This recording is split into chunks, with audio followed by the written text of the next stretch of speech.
we generally track air quality and water quality issues.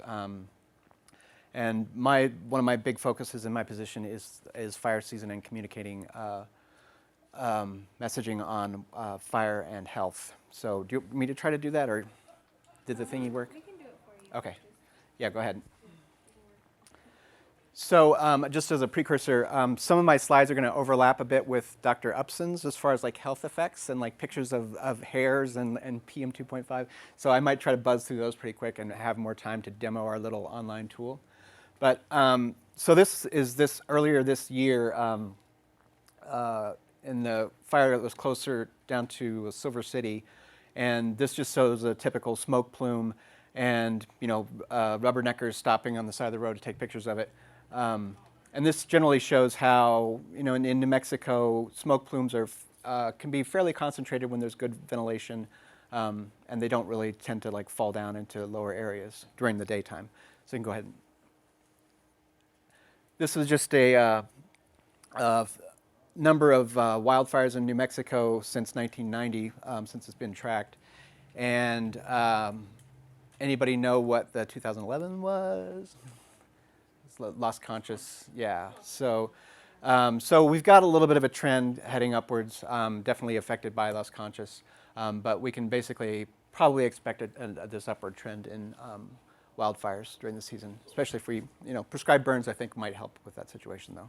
Go ahead and change. So, as Dr. Upson was saying, why do we care about wildfire smoke? Obviously, wildfire smoke is not great to breathe. Contains carbon monoxide. I'm going to be focusing on particulate matter, as Dr. Upson did, various hydrocarbons and organic chemicals and nitrogen oxides as well. Go ahead. And similar to her list of symptoms, you can have coughing, scratchy throat. This is sort of the typical thing that you get a day when it's smoky outside and you're otherwise healthy. Headache, stinging eyes is a common thing that I get. Runny nose, and then people that are susceptible with heart or lung disease or COPD or asthma, smoke is probably going to worsen those symptoms or increase your risk for more acute symptoms. So this was exactly the same slide that she had. It's a very popular slide showing the different sizes of particulates.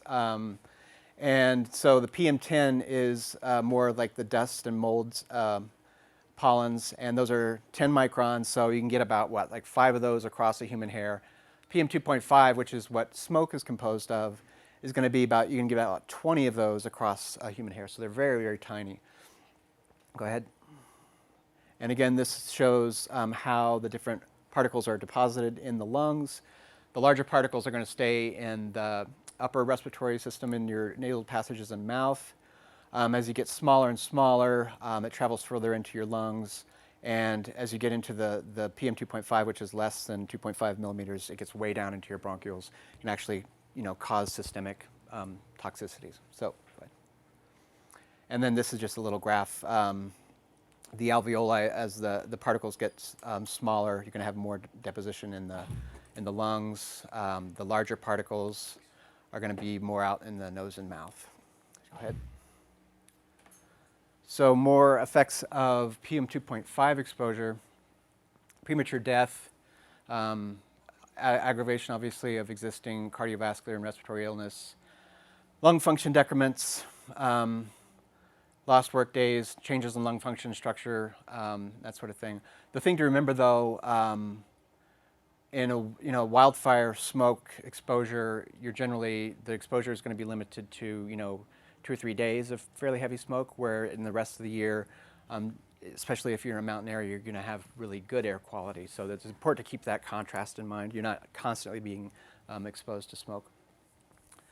So one of the things that we face at the Department of Health, and this came up as a question to Dr. Upson, was how do we effectively communicate health risks of exposure to wildfires? It's pretty difficult to assess smoke exposure because there's not a lot of monitors to go around. Monitors can't be mobilized quick enough to a wildfire. And the measurements aren't necessarily live. There's a delay between when the smoke actually happens and when that data gets reported out to the public. Smoke concentrations are really, the woman, I appreciate what she was saying, but she was saying that smoke concentrations are very predictable. I would respectfully disagree. You can't really precisely affect or predict when smoke is going to happen. It's variable by weather and weather inversions, humidity. There's all sorts of things that affect how smoke is going to move. So it can change just within a few hours. Like you'll have heavy smoke in the morning hours, and then it'll blow out by mid-morning, and then it's great for the midday, and then the evening it kind of comes back because the inversions start to happen, and the smoke starts to drain down into the lower areas. So it's pretty difficult. My message is it's pretty difficult to forecast concentrations just even during a 24-hour period. Go ahead. And so this is a kind of a typical model that we look at. I'm involved during wildfire season. We have what's called the smoke call. So we get people from the Forest Service, from NMED, Air Quality Bureau, from my Bureau at Environmental Health at the Department of Health, and then Weather Service, people on wildfire or prescribed burns if there's an event happening. And we try to get together every morning during an event and predict. This is kind of like our brain, trying to get our best guess at what the smoke is going to do that day, depending on the weather and the conditions. And this is a high split model, which the more educated people in weather knows what this means. And when I look at this, it's like, what is going on? Basically, it's hard for me to explain, but it shows smoke movements and different elevations. But to try to portray this to the public, if you put this out on a website to the public, it would be pretty hard for people to interpret, I think. Go ahead. Next slide, please. And this is from the NOAA Smoke Forecast web service. This is based on a model of weather patterns and such. And this is a dynamic map. I believe we have this posted on our tracking website, which I have at the end, nmtracking.org /fire. This, I believe, is an animated GIF. Is that right, Dayon? Does it move? I think it moves a little bit, right? So it'll show you smoke movement, or what predicted smoke movement is over a period of like 6 or 12 hours. I can't remember. And it'll show hot spots. I believe, I don't know what the date. That was May 21st. Yeah, that was this year. Yeah. So we did get quite a bit of smoke coming into New Mexico at that point, and that was all blowing up from Arizona. So go ahead. So what I'm going to be talking about as a way to assess smoke exposure is using visibility. And Susan O'Neill is actually going to talk more about this in detail. But I'm going to try to present how we would talk to the public about using visibility as a tool. And it's really good in an arid environment like New Mexico, where there's not a lot of naturally occurring humidity generally. In areas like the southeast, where it's pretty humid and visibility on a good day is never going to get much above 5 miles. If you can see the trees, off in the distance, you're in good shape. Because, just because the humidity is kind of, always hazy in different parts of the country. So it's based on this visibility chart down here is based on the AQI, Air Quality Index. And so the nice thing is about this is that a visibility distance, if you're looking at, this starts at 11 miles and greater is going to be good air quality. 6 to 10 is moderate, and then 3 to 5 here is unhealthy for sensitive groups. And those sensitive groups would be people with any kind of lung disease, asthma, COPD, or cardiovascular conditions. And then you get down into these smaller increments, and it becomes unhealthy or hazardous. And so one of our issues is, so there's 6 levels here. You can go ahead and change, please. Oh, sorry, another graphic. This was actually during Las Conchas. But again, this shows fairly close to the fire. You can see the fire off in the distance a few miles. But the air quality right in this area seems to be pretty good, right? So these kids are probably not really affected because visibility, I would say there, it might be greater than 5 miles. Go ahead and forward.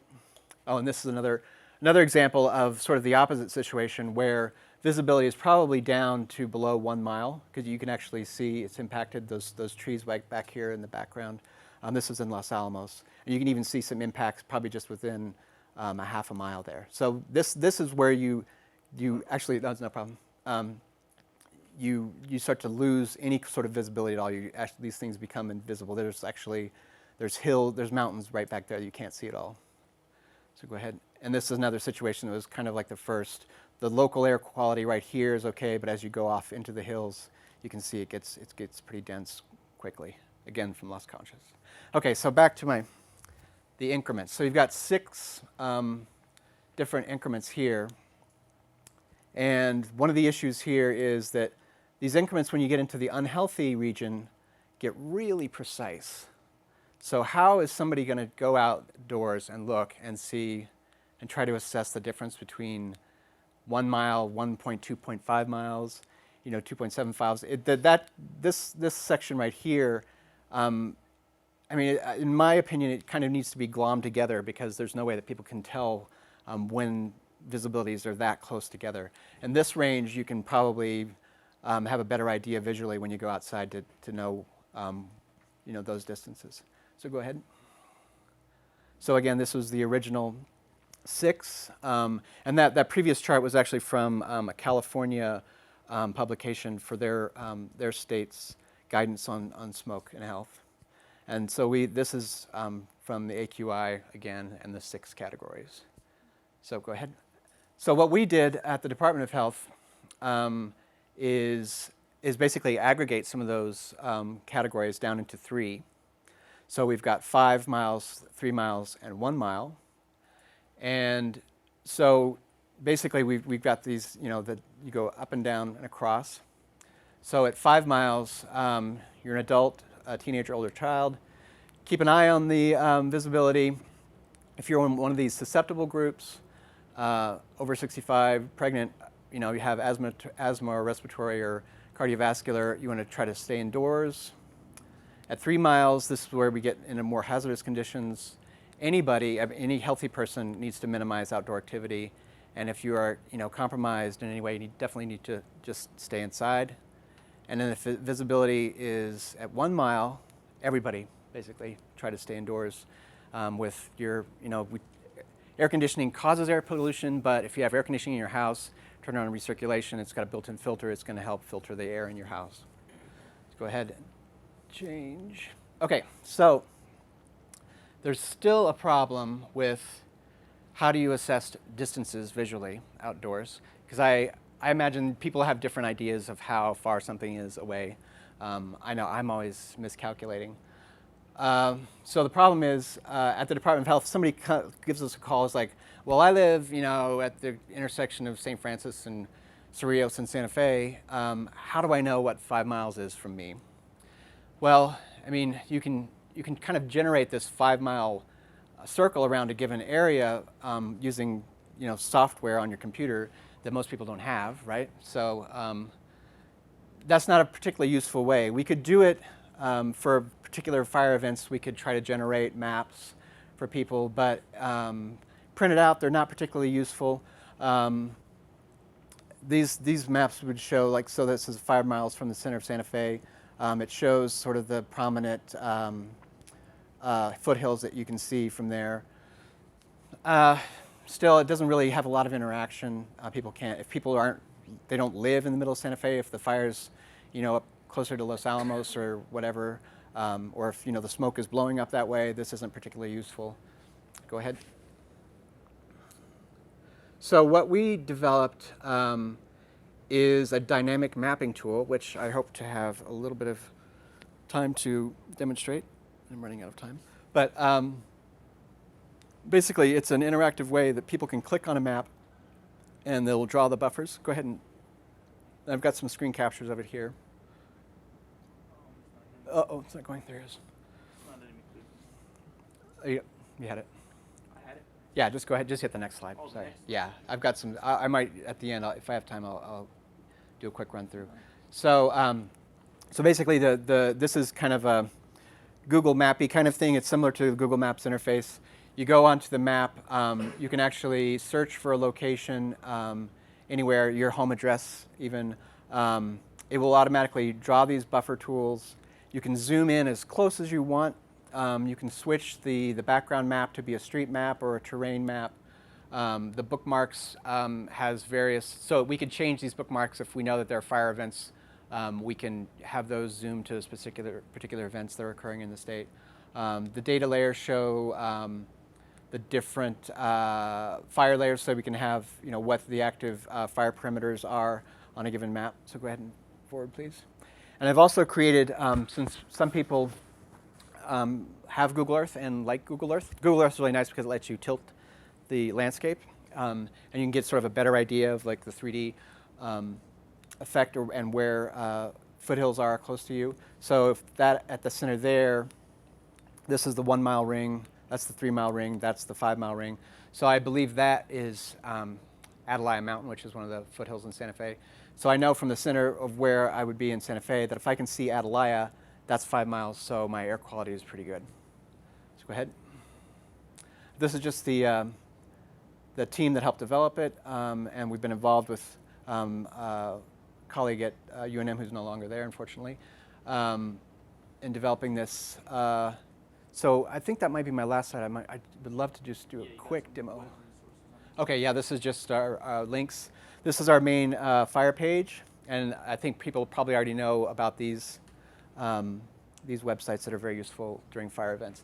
But if I can quickly, yeah. If you want an extra couple minutes, Okay, yeah, I'll just try to get to the, if I could scooch that over here a little bit. All right.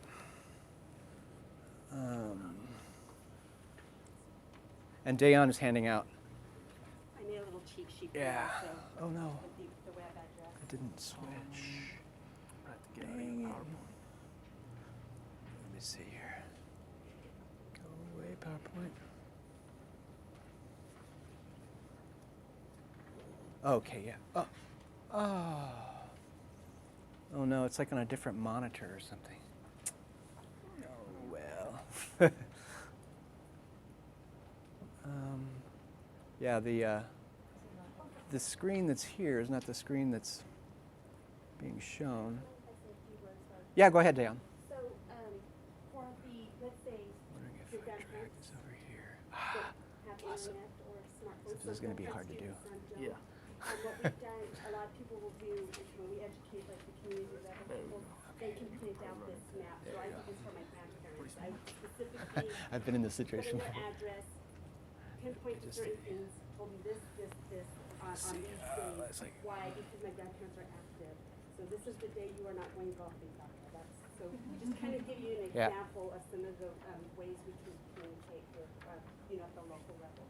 So just a super fast demo. So I put in a place, Silver City, which had a fire recently, and you hit return, please work, yay. And then they can just, and if they had a home address or whatever, they could put that in. If you just click anywhere on the map, bullseye. So, so this lets them see any, there's also data layers over here. If there were active fires, they would show up there. Current fire perimeters from MODIS.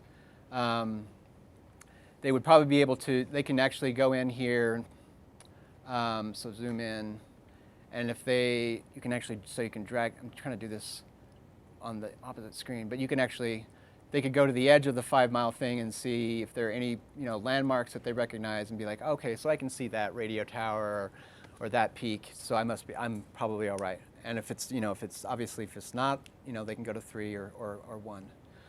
So, and also there's a GPS locator here. What happens if I push it?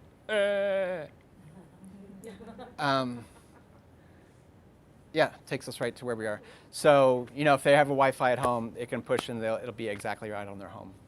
And then they can switch to, streets or what have you instead of. I like maps, so I like interactive maps. So hopefully this will be a tool. We've actually used it in a situation where smoke was blowing into Espanola from a prescribed burn about a month ago, and the PE coach called us and was like, how can I tell, if I'm being exposed to smoke? And so he didn't have access to our web tool, but I like got on it right away and was like, okay, can you see those foothills over to the west? And he was like, oh yeah, that looks, and I knew that was beyond 5 miles. So I was able to tell him right away that, the air quality is probably decent. Yep. So on